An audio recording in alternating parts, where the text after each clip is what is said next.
Just Eff It. Hi, I'm Romy, an identity coach helping others who struggle with their sexual identity and families of queer youth find their path of understanding and acceptance. And I'm Carla, a mom empowerment coach empowering moms to own their new identities and motherhood journeys. And together we are the EFFing Madres. We are here to invite you guys into stories of some inspiring madres who have changed their lives through an Eff It moment. So here we go. Just Eff It. Well, good morning. Good morning. Happy Monday. Happy Monday. We are the EFFing Madres. Carla just recently moved back home, you guys. So we are doing this while she is now in Los Angeles, California. Yes, home sweet home. And I was just telling Romy how I've rigged this podcast setup because we're not in our house yet. So I have my mic attached to a cutting board right now with a wire snaking through the door from our house attached to our modem. It's like my daughter's sleeping. The animals are here. Hopefully no one hears anything but me. But we're making it happen. It work. Yeah, we make it work. We're moms. This is what we do. Yeah, this is what we do. But anyway, I'm Carla. This is Romy. We are the EFFing Madres. This is a podcast of madres supporting madres, moms supporting moms through their big life-changing EFFing moments.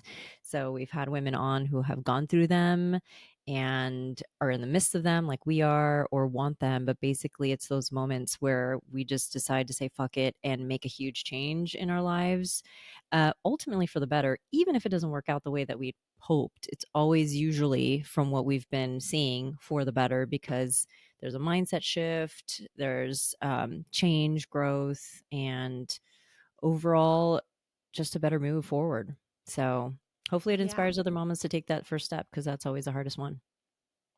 It is. Yes, absolutely. And today on the show, we have Linda Garcia. I recently had shared that I was reading her book. It's called Wealth Warrior. And she is a Latina, which is exciting because we are two Latina girls and we were wanting to have more Latina women on here. She is a mama and she's also she's a writer, which, we love. Carla and I love ourselves some good books, some good female writing. We like empowerment, but this is something I really thought about you because I started her book on Audible as I was driving. I have a lot of fear around money and you are really good at going straight forward and addressing, financial things. We've always had that like kind of difference between us. But I've always learned that you have to kind of like remove that fear to really get a hold of it. And her book has just been this inspiring book about being a girl who didn't come from that, being a Latin woman in like a man's world when it came to like stocks and money and all this stuff in the industry she was growing up in and like not coming from that. And she really figured it out on her own and like really preaches on like how to do that kind of stuff. And I was like, wow, like not born into it, not having an understanding of it, having almost like nothing to really understanding it. And then writing and teaching other women. So inspiring. So I have absolutely loved her book. She's a very, very busy woman and we are so grateful that she was able to make time and join us. So I'm so excited to talk to her. I'm super excited. I've been telling my husband like we need to get our heads wrapped around like finances and investments and all that sort of stuff. I mean, like we're not terrible, but we could be better about it. I think the move to Florida definitely was like eye-opening for us in that sense too. So for me this year, a priority is to like fucking learn this shit because mama wants to make money. Same. I mean, and it's okay to say that and it's okay to want that and it's okay to like have a relationship around it, So yeah. Well, because ultimately my goal is freedom. And freedom involves, financial security because I want to be able to like go to sleep and make money, and be able to spend the time with my family and make choices due to wants versus needs. And I think everyone, I think everyone deep down would love that, at least people I've spoken to. Yeah. Well, and I really love that there are like women out there teaching us how to do that because for so long, it was always some white dude that was like inspiring us and teaching us about finances. But to have like a Latin woman being like, okay, Yeah. I'm like, yes, because we all want to learn. And yes, we say it all the time. We want financial freedom. And if you don't Yeah. understand how it works, then you're not going to get that. Yeah. Yeah. So yeah, So I'm super excited. excited to Mhm. pick her brain and see what her Me effort too. moment was. Yeah, I don't even know yet. So I'm excited to see how this whole thing started. All right, we're gonna bring her in just a moment. Okay, everybody, happy Monday. We have Linda Garcia with us, and we are just going to jump right into this. We are so excited that she's here with us. So, Carla, do you want to start? Yes, Linda. So when did you decide to just F it and why? I decided to F it when I wrote my book, Wealth Warrior 8 Steps for Communities of Color to Conquer the Stock Market, the longest title ever. Um, I I want to give you context because there was so much fear penetrating me at the time of this book deal, in the sense of like, am I allowed to write a book pertaining to the stock market? I'm not licensed. I'm not old, white, pale, and stale. Like all of these things. Like, is the SEC going to come knocking at my door? Like, legally, I had real questions like, can I do this? And then Mhm. that started to penetrate, like, on a logistics level, can I do this? But then it was like emotionally, like, can I take on this responsibility, and do I have what it takes? And I had a moment of clarity where I really had to dig deep and understand that this has truly been a calling. It has been a big passion of mine. And F it. Like, I can do this. I'm more than capable of doing it. And if there are some sort of repercussions in the future for doing this, then I'll have to walk through that fire when I do. But I cannot let this opportunity go, and I have to keep trudging forward. It's so amazing. So how did you acquire all of this knowledge? Like that it is not taught. It's something that you have to seek out. Like how long, I know this isn't part of the question, but I'm so intrigued by this because it is such an important thing for especially us women and women of color to learn, to get a wrangle on, like we have the capability, we just need the knowledge. So I'm just so curious to know, like, can you tell us the backstory in regards to like how long did it take you to acquire all this knowledge? Like what made you seek it out? I'm just really curious. Yeah, sure. So I worked at Netflix, and I had a colleague there that would continuously like try to talk to me about the stock market, and I was just like, what the hell does this dude want? Like, I was so annoyed by him because I'm like, first of all, I'm a Latina, like, we don't talk about these things. I'm very uncomfortable. I get that this is his area, and I was so annoyed by him, and I think he really started to finally like tap into like how I was feeling emotionally, and he began just continuously educating me over and over throughout, I want to say, like a period of 4 months in 2012. And then he finally just showed me his portfolio and how much money he had made, and it was like over $1 million. And I was just like, you should have started there. Like, why'd you waste all this time, you know and I just threw myself into the process, became a student. I started to become really obsessed with it. I should also give some context that I did go to school for business and marketing and international business. So there was a part of me that always wanted to understand business. And I think this is the part that is so overlooked about the stock market, is becoming an investor truly throws you into the trenches of business. I always say this, and I'm an educator in the stock market, and I always tell my students, if I would have been a professor, I would have made my students pick a publicly traded company, listen to earnings calls, because you are literally listening to the most quote unquote intelligent people in this country that create our applications, that create all the devices we use, that literally run the way we live. And you get to listen to them for free on a conference call every quarter.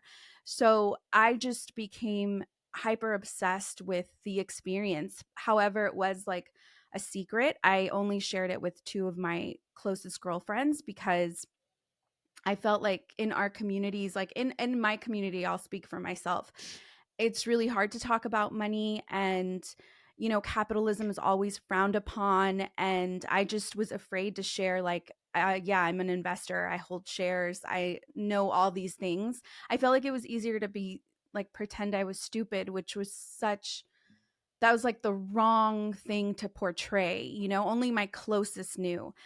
And yeah, and then I just got loud about it. I said F it to that too. I was like, I'm gonna talk about it. Yeah. I mean, I love that you're saying F it though, and that's what this is all about. And actually just effing putting yourself out there and being vocal about it, and like not letting those barriers and those walls that we all know are there hold you back from doing this. Because, you know, I started listening to your book, and I have a real fear around financial stuff. I don't have a good relationship with it. Carla knows. I'm sure there's many women that like me, it feels like I'm afraid of it. Here I am in my 40s. I'm a mom and I'm still just learning to like feel smart enough, you know, to understand money. And hearing your book, like I'm so glad you said F it and put it out there. And that, you know, my girlfriend Jenny had asked me to like listen to it or read it. And I was like, oh my gosh, like just any of us women, any of us Latin, when any woman, you know, can just have an understanding of this. Like Carla said at the beginning, if you actually make an effort, it is something you have to seek and want to learn. Yeah, I mean, we're not good with money because we never try to practice and be good with money. It's like saying I'm not good at playing the violin. Well, no, bitch, you've never played it. So, like, how, you know what I'm saying? And so I think it's like just understanding that that is for the most part many people's starting point, especially if their parents weren't good with money as well. Like there has to be a starting point. And it's really just getting the ball started, and it really starts to revolutionize the way you look at the world overall. It completely opens you up to different experiences. You know, it doesn't mean that you're as soon as you start learning you're going to be like rich or whatever, but it opens the space for you to head towards wealth. Like that's the door you have to head through. You cannot have a fear of money and also simultaneously want to build generational wealth for your children or desire bigger things. It just doesn't work like that. Like I'm sorry to say, but the fear for money and managing money is what's going to dictate how you navigate your finances. Yeah. There I always hear on the podcast it's like money psychology. Like that's a big part of it. Like you have to get past the all those fears and all those negative like, you know, as growing up in a Latin family myself too, it's like you just don't talk about it, you don't share it. Like no one should know anything about it, but it's like hearing you say that like once you had that knowledge and how revolutionizing it was, it just goes to show like why it's kept like why it's not Mhm. taught. Because if we all were taught this, I mean, this would be a totally different world we'd be living in. We'd all hold the power. And I think it's done on purpose. It absolutely is done on purpose. And I think what we fail to understand as humans, and I guess this is the component of like greed, is that there's this really like deep down belief that there's a limited amount of whatever exists, right? Whatever is good, that it has to be limited. There isn't enough for everyone. And if I start to share, then they'll tap into my supply or my resource. And that is actually not the way it is at all. It's actually not the way it is in the stock market. Like the more people that invest into a specific company, the more valuable the investment becomes. The reason a stock goes up is because more people are buying into that company. And so more money is flooding the company. And from my perspective, I feel like money is the same way. You want to talk about like psychology? I really truly feel it is a true mirror. It's a window into your soul. That's the way I feel about money, and I think it really reflects how much we have. Really reflects how we value ourselves, and that is so hard to process. Like when I first came to that place where I met up with that thought, I was like, "Oh, wow." You know, I didn't realize how little I felt about myself and my capabilities. It wasn't until I understood my personal power that it wasn't dictated by my looks or anything outside of me, the things that I had, the accessories, whatever it was. It's solely dictated by the amount of thoughts that you have in your mind. It is unlimited in that way. There is nobody that can tell your mind you can't have this idea, you can't conceive this, you can't. The only person that can tell your mind that is you. You are the only person that can do that. And so what I started to realize is like that's a reflection of money. If I don't have money, it's because I'm telling myself that I can't. And the moment I started to think like, Carla's over there just like wanting to put her hand in the air. Like you're saying words that are speaking to her soul. And I know this. And Linda, I do have to just say, like, as you're speaking, because we're very pumped by your words, as I'm sure everyone listening, this is why I'm so honored, like, to have you. But like, I'm at that crossroad with money where I don't have it because I have never felt I was honestly deserving of it. And like you just said, therapy wise, as I'm in therapy, I've come to a place of I do have self-love. It is through my self-love journey that I then feel valuable and smart enough and capable for money. And they're so tied together. They're just so intertwined. And I would not have known that because I've never had money. I've struggled with money my whole life, never been able to keep it, never felt because I never felt like I was Worthy of worthy it. enough to have it. Yeah. Or, like why would someone like me have money? I'm a little girl who was on welfare growing up in Anaheim, California. I watched my parents never have money that was theirs and be in debt. So I have this story that I tell myself. And hearing you say those words, I'm just like, I'm so grateful because so many women need to understand there is a psychological thing to it. Yeah, absolutely. Yeah. My next question to get into it then is when you realized all of this, like what exactly did you do about it to then write this book and become this teacher? Yeah, so there was a really interesting moment that I had in 2019 where I realized my dependency for money outside of me, which is very normal, right? You're like, oh, I have to have a client or a paycheck, an employer, all the things to allocate money. And then I had this moment where I started to then realize that my mind could conceive an idea that can then create money. Like if we stopped and we look at everything that surrounds the current space that you are in right now, every single item started with a thought. Everything started with a thought. And then that thought was then sold and money was generated from that thought. And so I started to understand, oh my gosh, it's my thoughts that are currency. It's not my actions. How fast can I hustle? How many things can I? It's not the actions, it's an actual thought. And nobody can limit that thought. And I had this moment where I just like sat with that. And I was like, okay, I'm ready to receive like my $1 million idea. I'm ready for that thought. I'm here to like receive it, and I know that my higher self is going to provide this thought for me that's going to make me $1 million. And so I probably spend in and around, I don't know, like 6 months just waiting, like allowing for that idea to come. Like I, with so much faith, I knew it was coming because I feel like I've had great ideas all the time that I then turn around and like, you can't do that, and like downplay and down talk. And so I was like, I'm not going to do that this time. And then I had this idea to create a workshop on educating, specifically focusing on women of color to become investors. And I decided I'm going to rock with this idea. And I created the course, something that I thought was just going to be a one-time thing. I did not think that this would turn into anything else. I was just following my guide. And I create the course, and then the course sells out, and I'm like, I make thousands of dollars in like hours. And I went to bed and I woke up and I made more thousands of dollars when I looked at my phone, and I think it was like $20,000. And I was just like, wow, that is my idea. And this is just the beginning. And then I knew that I was going to sell this course over and over and over. And then about 4 months into doing this course, like it would sell out. Like I was sold out 6 months in advance. I would do it live, and I think the audience really gets like connected when I start to just riff. And so I'll riff. There's structure, but I riff.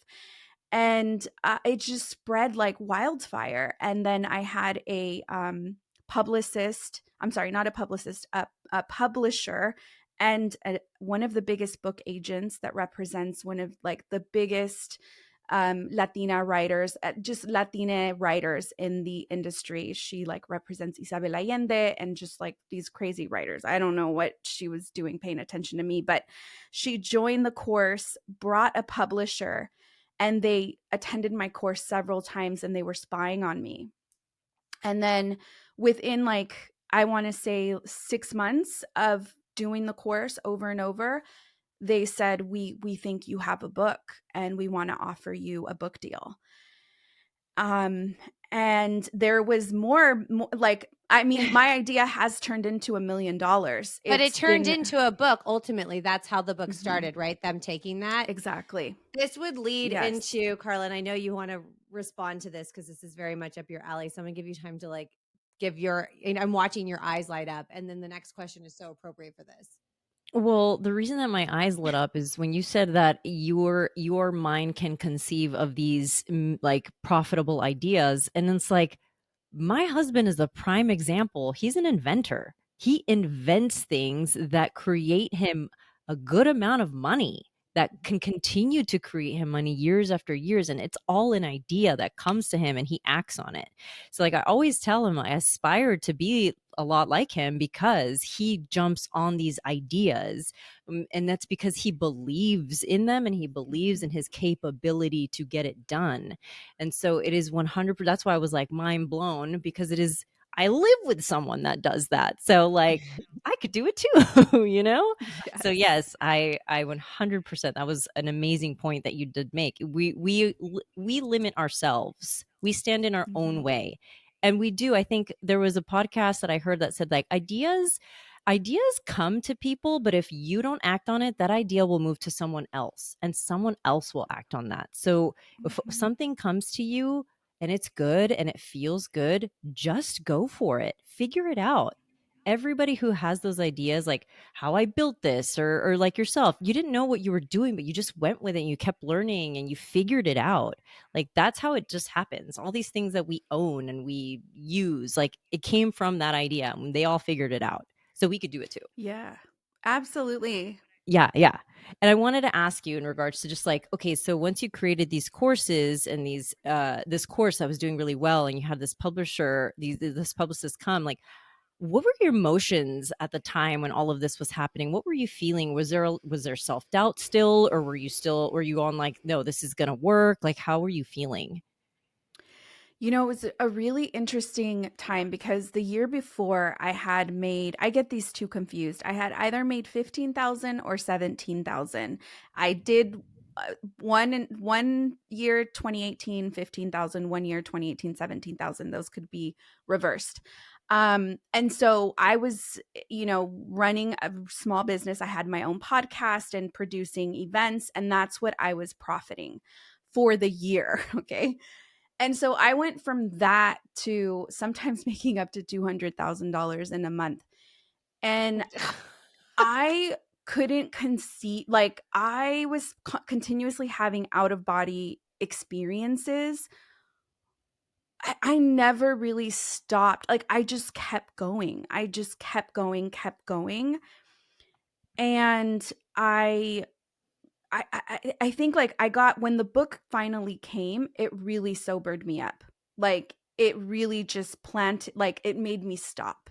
Like time stopped because I had been wanting to write a book ever since 2007. I knew that one day I would be a published author, but I was like, really, God, like you in the stock market, this is how I'm going to write a book. I was really upset about that. And then I started to understand my responsibility that I had for this book, in that I could potentially be the first woman that has written a book on direct shareholder ownership of stock. I could be potentially the first person of color. We don't know of another woman that's written a book like this. We go through libraries and it's literally just me amongst a sea of white men. And so I knew that there was going to be a massive responsibility. So that did sober me up. And I really had to stop and think about what this would bring for the future in terms of my mental health. Like, if this was going to be it, this is going to be it, because this would be a space that I would have to continue to take up. Like, I can't just, it's not that I can't pivot, but I saw the responsibility so big that I was going to have to be captain of this ship. It couldn't be like, okay, bye guys, jumping off board, I'm going to head over here. And so it was really a hard decision in terms of the amount of fear that I felt, like I was mentioning earlier when we started. And then I knew I just had to overcome. Then finally, the fear of not doing it becomes bigger than the fear of doing it. 100%. I think that's such a big one, Carla, right? It's like you have the Yeah. idea, and then the fear of, like you guys were both saying, like if you don't act on it, and then you watch other people act on theirs, like you, and have it happen, and you're like, fuck, like I could have been moving on something. There Mhm. is fear Yeah. in not doing that. It's so inspiring. And since we are, the Effort Madres, and we are about family and about you being a mother, my next question then would be, what did it do for your family Mhm. doing all of this? What did it do for you guys as a unit? Yeah, so I'm a teen mom. I was also a teen mom. I had my first daughter at 14 years old, and then I had my second son at 36 years old. So I really got to see the difference of a child being raised with scarcity and money mindset issues, how much of my scarcity I pushed onto my first daughter, and then how different my son was from his perspective and his thinking. And it was really interesting because what was beautiful about my daughter is that she got to kind of come on the ride with me. So I'm having to reverse all of the damage that I did to her mental pertaining to money. I got to help, like, first I had to heal myself, right? And then as I'm going through it, I'm healing her as well. So that was really powerful experience for us. We had like a massive breakthrough. I mean, she's 29 years old. She's an entrepreneur. She now owns a school. And I'd like to think that my, like me pushing her and me being by her side and navigating these times with her to have her idea come true and what she's capable of has contributed somewhat to her. My son is just on another level. My son at 3 years old watches a movie of someone robbing someone. It's a kids movie, so it was kids friendly, just for all the moms out there. Disclaimer before I All get freaking out, judged. right? Yeah, exactly. Um, and my son gets very emotional and he pauses the movie and he says, I feel so bad for him. And I was like, who's he feeling bad for? Like, the person behind the counter, the kids that are hiding under the table. And I was like, who? And he said, the man robbing. And I was like, what? You have empathy towards the man robbing? And I said, why? And he's like, because he's just looking for money and he doesn't know how to make money. Mm. And I was like, wow. And then I was like, so how can he make money? And he's like, the stock market. you know so I think, like, for me, he was 3 years old at the time of this conversation. And so for me, I just thought to myself, you're the men that I'm just like, you were born with this knowledge, you had the privilege. Like, that's what I'm creating in my home, and that's what I want to create, and that makes me soften my experience towards the anger I have towards someone else that may have the privilege and the access. And it's like, no, we're trying to create the privilege and the access for our children. This is the point, you know and so it's changed the energy and the dynamic in that way. And I'm sure that this is only the very beginning, and I'm excited to see what they do with themselves, how far they get with the knowledge that I've been able to provide.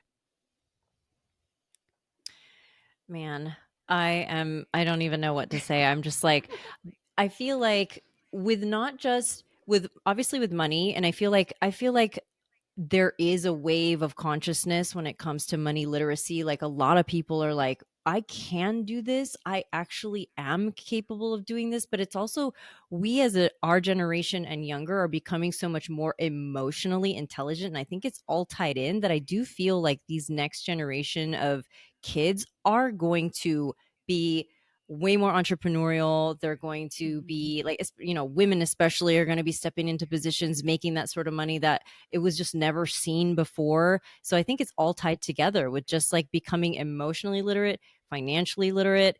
And as we're learning, these kids are learning too. So I only feel like there's going to be a positive change in the world moving forward. Yes, So absolutely. so it's amazing what you're doing. So keep doing what you're doing. And I am signing up for a course. Your course is still happening, right? Yes. So Okay. we are at capacity. Dang. Okay. Well, um I'm signing up. Can I get on a wait list? Because I'm but getting on there. yes. So Okay. we are just where my next one is going to be in November, the first weekend of November. You get access to it for life, but it does happen like virtually live, and then you get the recording session so that you can watch it at your own convenience.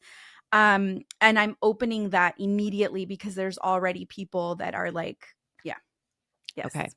All right. Well, we'll talk more about that later, but I Yeah. want to jump into my next question, which is, okay, so now at this point and where you are now, and you've had a lot of success and you are making money, do you have any fears that come up for you now at this point? And also, how do you keep moving forward and not let those fears hold you back? Like, how do you keep moving forward in your effort momentum? Sure. I listen, yes, I get those fears all the time. All the time. It's that saying, new levels, new devils. That's what it is. Mm. And Mm. honestly, like especially as I'm just starting this journey, I'm like at the very beginning of the journey. The vision I'm getting right now is like a fear of heights. Like you're like you're reaching new levels, and it's like, whoa, oh my gosh, the fall is hard and it's fast, and this constant feeling of like I'm constantly having to regulate my emotions, calm myself down, remind me of all the work that I've done previously emotionally, reminding myself like this is okay. If like money starts to decline, I start to freak out. Like, yeah, of course that happens to Yeah. me all the time, and it's a continuous practice. I'm just 3 years in, so it's all still very new to me. I've been poor for much longer than I've been doing okay making money. You know what I mean? And so, yeah, it happens all the time, and I just have to really self-regulate.